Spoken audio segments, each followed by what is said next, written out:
I'm Johnny Scoville, and this is Chase the Heat. I'm in Cleveland. We're doing a layover. Probably won't stay on too long, but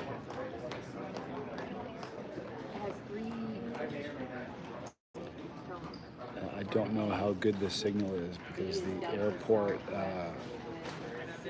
Wi-Fi is not working. So this may not go so well. But we'll hang out for a few minutes. Had a hilarious flight here. Charles Bronson, good to see you, man. Mark Demarest, peace.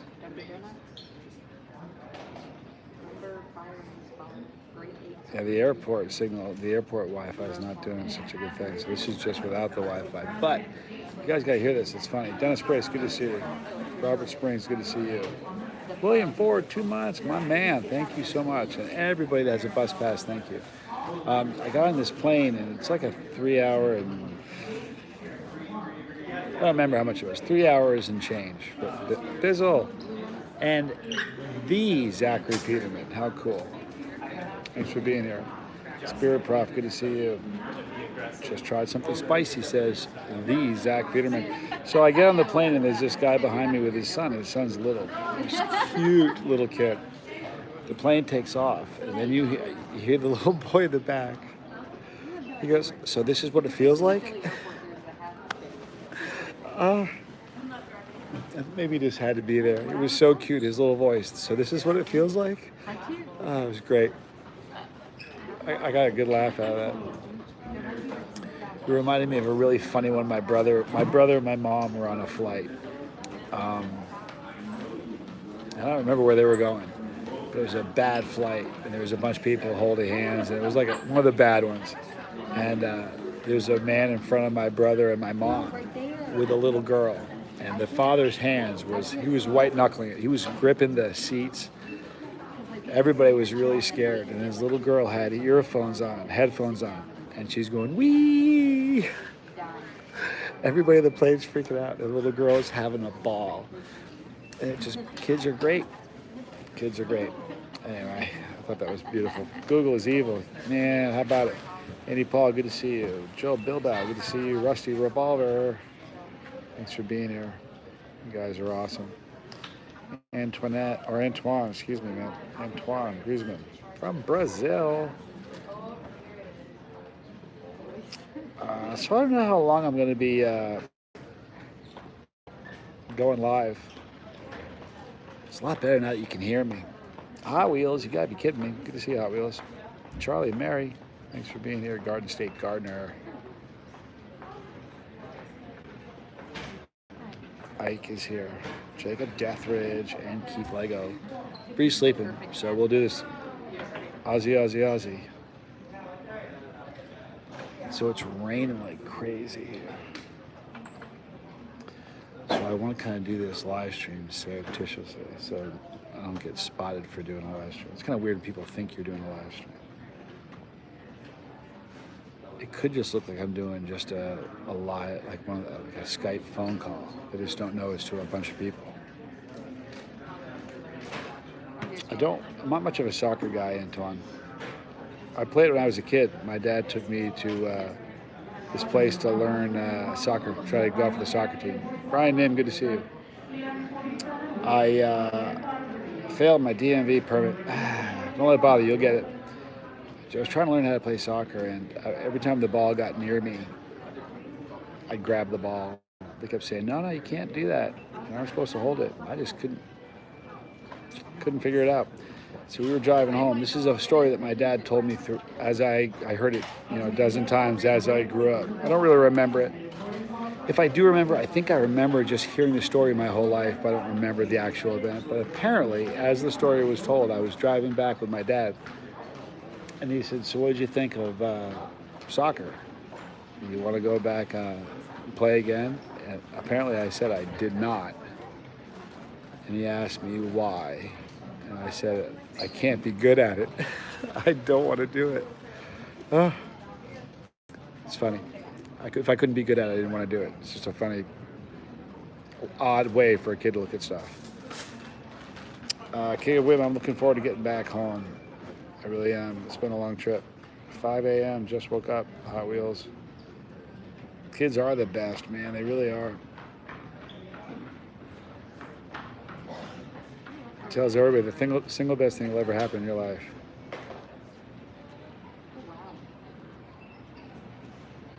It's pretty special. There's no doubt about it.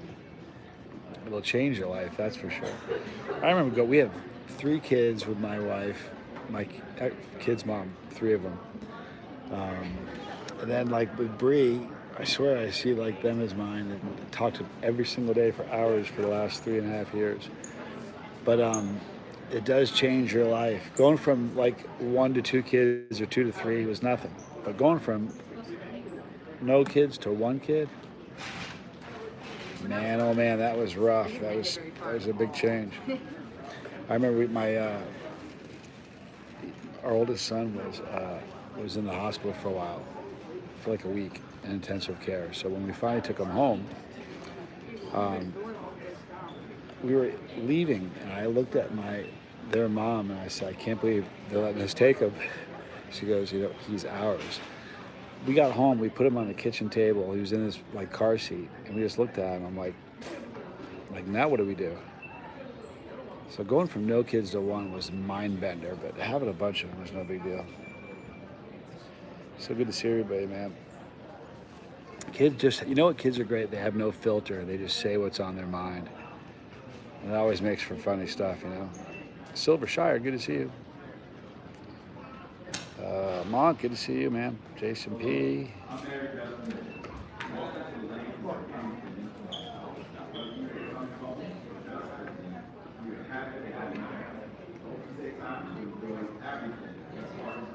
You're laughing with me, not at me. That's okay if you laugh at me, man. I'm used to that too.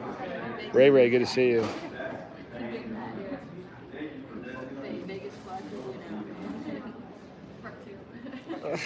Mark, you know what, Mark? It's funny. Life's a funny thing. There have been times in my life where if you said, like, get married, look, when you get old enough, you're gonna find you'll feel. I've been that way. I've said never again. I've said it a couple times. But one thing I've learned is that, and I've learned, man, don't say never. You want to see something happen? Say never about it. So it's really raining hard. Look at the rain. Hold on. Where's the flip thing here?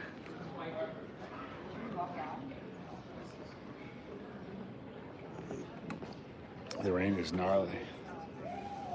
I don't mind taking off in rain. It's not that big a deal. It's snow. I don't like taking off in snow. It's no good.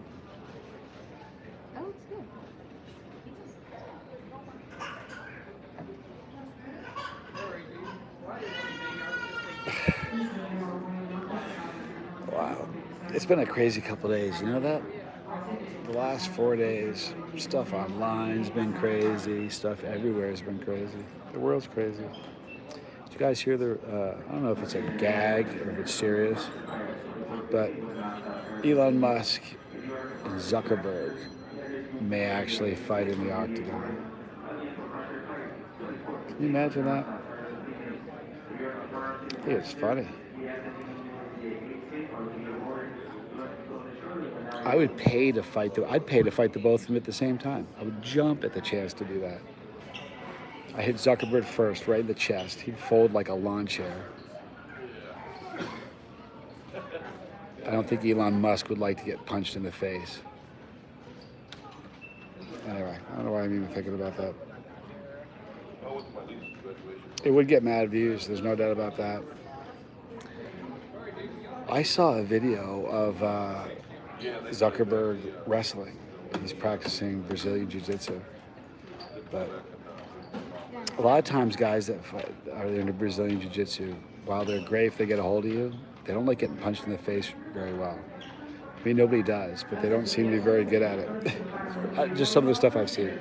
But it's probably it's no question the best discipline. No doubt about it. But you gotta have hands. You can't have here's the thing, back in the day when I've been watching UFC since the first one.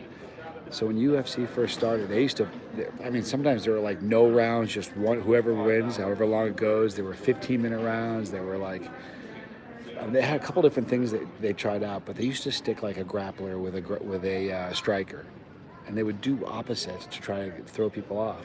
So if you had a hole in your game, it didn't matter the way they would match you up with people. But today, everybody's good at everything.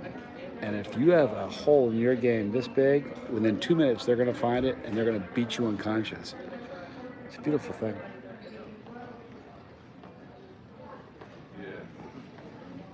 They do that, Monk, for sure. I'll tell you what, Zuckerberg's a black belt. I would jump at the chance to fight that guy.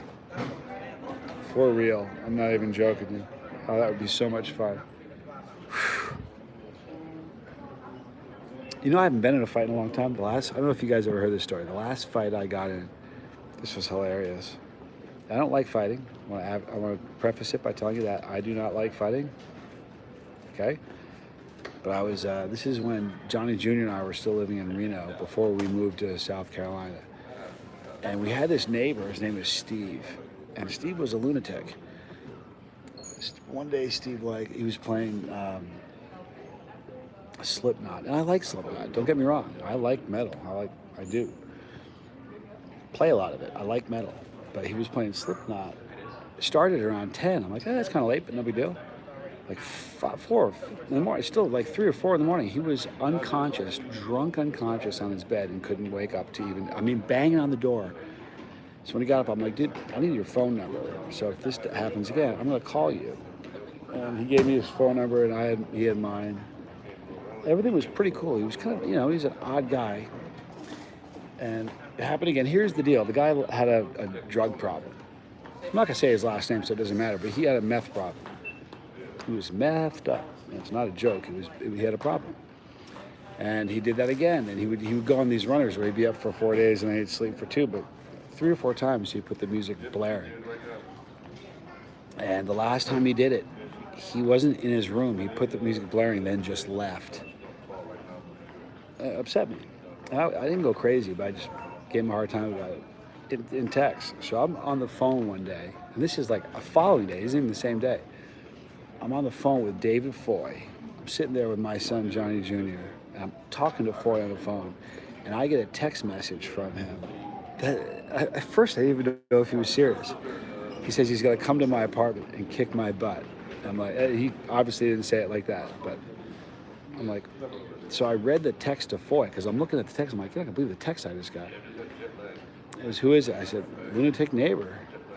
And so I'm sitting on the phone talking to him still, and I hear this banging on my door.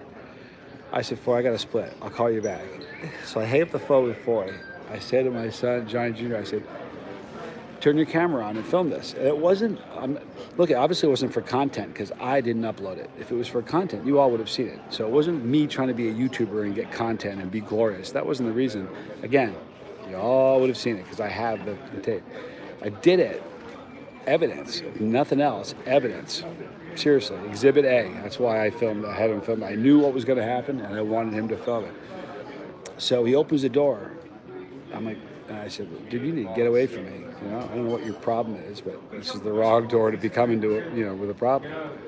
And he took a swing at me and hit me right here. And I didn't realize it at the time, but he had his car keys in his hand. So one of his keys was sticking through his hand, and he poked me. It just poked a hole through my lip. But if you've been in a skirmish like that, sometimes you can get hit or hurt and you don't really notice it because everything's gonna happen at once. You don't really feel it at all. So I didn't really feel it, but I just knew he took a swing at me. So I hit really hard, like right here where your neck and your jaw and your ear all connect, like right there. And my wrist didn't move, it just got, and here's the thing. He did the chicken dance. I thought he was going to fall down. I thought he was going to be unconscious, but he did like the chicken dance and staggered around the hallway a little bit. Then he kind of came back at me, so I hit him a few more times, and then he ran away. And by the time he goes outside, I kind of walk outside, not because I was trying to chase him down anymore, because I'm not that guy, but I wanted to see where this dude was going, so I didn't want to look over my shoulder. So I see him take off. And by this time, blood's coming down my face. And blood with a white goatee, it's a good look. So I'm out front, just standing there, kind of making sure he's not coming back for more. And a cop walks up. And I don't call the cops, I just don't. And he, I thought, man, I wonder if I should tell the cop what's going on. Because he sees the blood. He's like, what's happening? I said, nothing. And he goes, I said, this guy took a swing at me, and I hit him back, but it's over. It's no big deal. He goes, you sure you want to fill out a report? He goes, you know who it is? I said, yeah. He goes, you want to fill out a report? I said, no. So as I'm talking to the cop, telling him I don't need to fill out a report, he sends me a text message that says he's going to kill me. So I said, you know what? So I just showed the text message to the cop. I said, this is the guy that hit me in the face. He's going to kill me. So I showed him I didn't fill out a whole report. I just showed him the text and gave him the number. It was pretty funny. But when I shave this someday, I'm going to have a pretty cool little scar right there. But I don't fight. I'm not a fighter, But I'd like to fight Zuckerberg. I think that would be so much fun. I really do. I watched him fight. Anyway, Khalid, good to see you, man. Slatter, good to see you, man. Chris, Poland, #1 guitarist. There you have it. Got to be safe. Have a wonderful rest of your day. Thanks, Zachary. Hibiscus.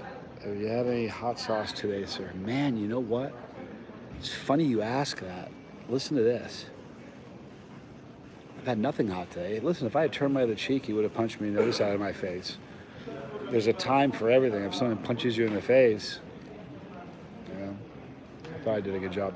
When I was a little kid, my dad said there are times where it's just part of life. There are times where you just kind of know, like, oh no, this is a fight. This is one of those moments. And when that moment happens, and you know it's going to happen, palms down and follow through.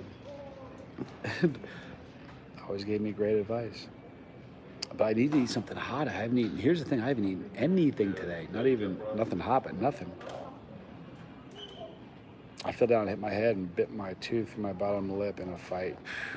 Here's the thing, man. Even when you win a fight, your hands hurt, you get hit, it makes you feel like you're going to barf. You get that terrible feeling. And today, listen, my first fight, I've been driven to fist fights. My dad, listen, it's different nowadays. Like stuff that happened to me, I got in fights in school, and we'd go back into school. We didn't get a couple times where we weren't even suspended.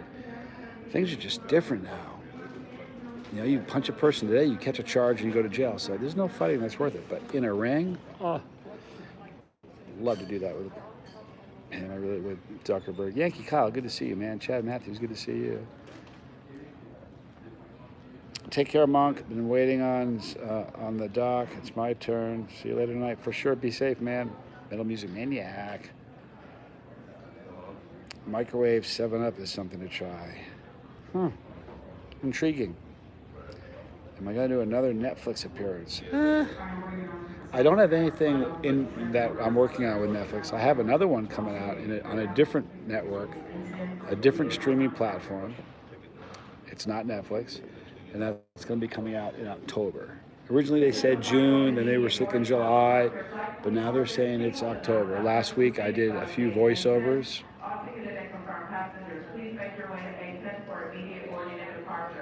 Doors are closing soon and will not reopen.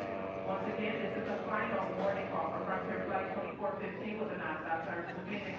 Doors are closing. I love ramen. Ramen noodles are amazing.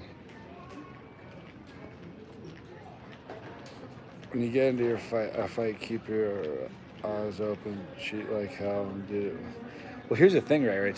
This is what it is. If you know it's going to happen, listen, if you know a fight, it's a silly thing to even talk about, but if you know a fight is going to happen and you wait for that person to punch you in the face first, if you don't do well or you're marked up afterwards and you carry your scar for the rest of your life, you kind of ask for it.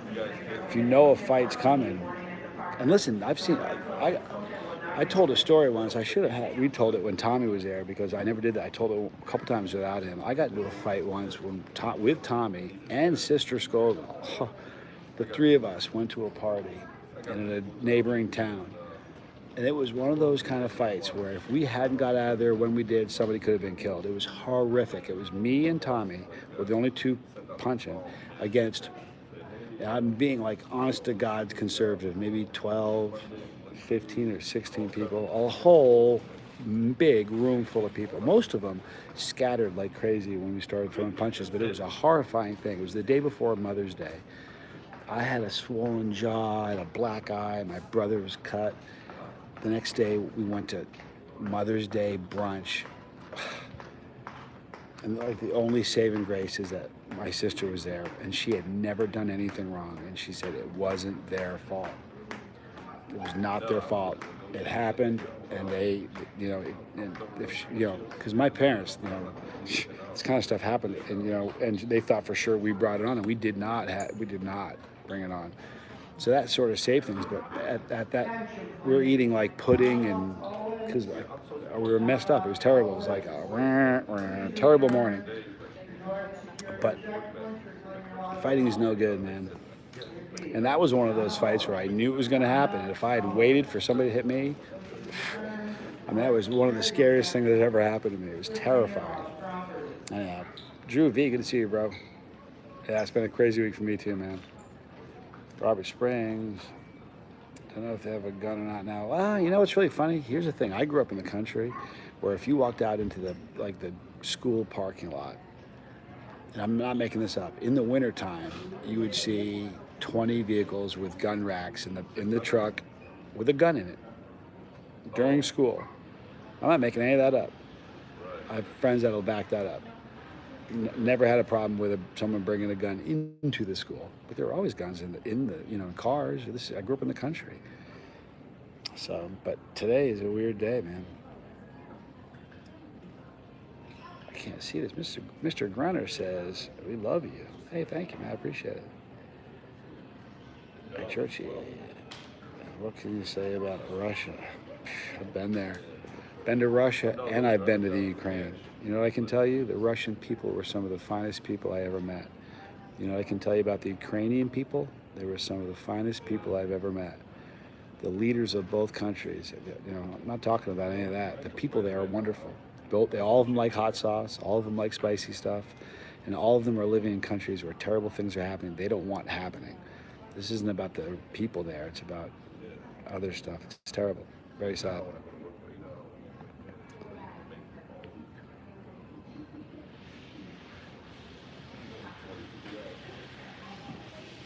Ray.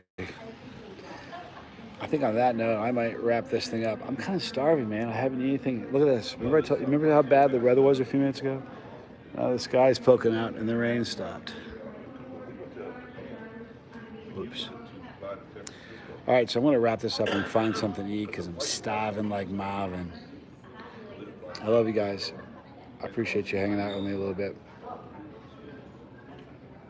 What time is it? And I've got another 3 hours and 20 minutes before my next flight. So maybe I'll do another live stream later on. I might. I love you guys. I'm Johnny Scoville. Thanks for being here for me. This was Chase the